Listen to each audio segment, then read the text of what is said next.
Chapitre 1. Notion sur l'Agartha, en Occident. L'ouvrage posthume de Saint-Yves d'Alveydre intitulé Mission de l'Inde, qui fut publié en 1910, contient la description d'un centre initiatique mystérieux désigné sous le nom d'Agartha. Beaucoup de lecteurs de ce livre durent d'ailleurs supposer que ce n'était là qu'un récit purement imaginaire, une sorte de fiction ne reposant sur rien de réel.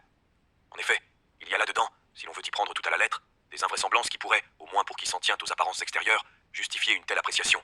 Et sans doute Saint-Yves avait-il eu de bonnes raisons de ne pas faire paraître lui-même cet ouvrage, écrit depuis fort longtemps, et qui n'était vraiment pas mis au point. Jusque-là, d'un autre côté, il n'avait guère, en Europe, été fait mention de l'Agartha et de son chef, le Brahmatma, que par un écrivain fort peu sérieux, Louis Jacoliot, dont il n'est pas possible d'invoquer l'autorité. Nous pensons, pour notre part, que celui-ci avait réellement entendu parler de ces choses au cours de son séjour dans l'Inde, mais il les a arrangées, comme tout le reste, à sa manière éminemment fantaisiste. Mais il s'est produit, en 1924, un fait nouveau et quelque peu inattendu. Le livre intitulé « Bêtes, hommes et dieux », dans lequel M. Ferdinand Ossendowski raconte les péripéties du voyage mouvementé qu'il fit en 1920 et 1921 à travers l'Asie centrale, renferme surtout dans sa dernière partie des récits presque identiques à ceux de Saint-Yves. Et le bruit qui a été fait autour de ce livre fournit, croyons-nous, une occasion favorable pour rompre enfin le silence sur cette question de l'Agartha. Naturellement, des esprits sceptiques ou malveillants n'ont pas manqué d'accuser M. Ossendowski d'avoir purement et simplement plagié Saint-Yves et de relever, à l'appui de cette allégation, tous les passages concordants des deux ouvrages.